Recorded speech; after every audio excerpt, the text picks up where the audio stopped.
We made it to the final video, the final thing we're going to talk about, which is once we've thought about all these concepts and topics and maybe personalized them a bit, how do you commit to making these things actual practices? All right, we said all this stuff we've talked about is common sense. How do we commit and make it a common practice?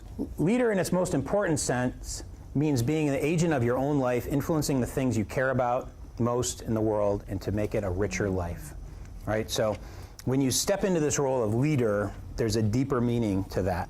So part of it is making a commitment and seeing the larger purpose of being a leader. I want to remind you of those fundamental messages we sent. It's everyone's business. It's about relationships. It's development and self-development. Being a learner, so taking some time to learn about leadership is always important. It's an ongoing process, and it takes practice, right? In any one of the technical skills that people have, you have to go through years of training, certifications, all kinds of things, right? You couldn't just say, I read a book about teaching and now I want to go be a teacher. But for leadership, we just say, you know what, you've been appointed to this leadership role, you're in charge of this thing, and we don't necessarily give people the preparation they might need to be the real effective leader. So hopefully taking some time to practice this stuff will be helpful to you.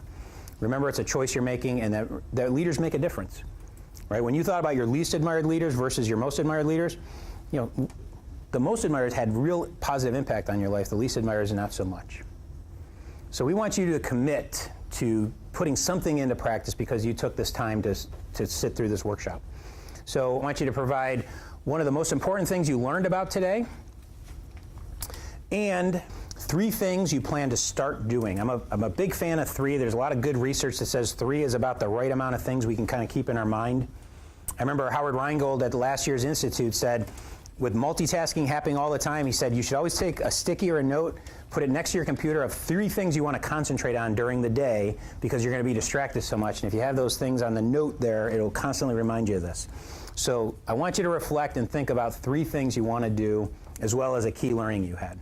And I would encourage anybody who's watching the video to think about the things they want to put into practice. If you come to the Institute, the things you want to do at the Institute, and get some people to help you reinforce that. One of the best things I do as a coach is I just remind people of the things they say are important, right? So I get them to say what they think is important, I make notes, and then when I call them the week later, I say, how did things go about those things you said were important?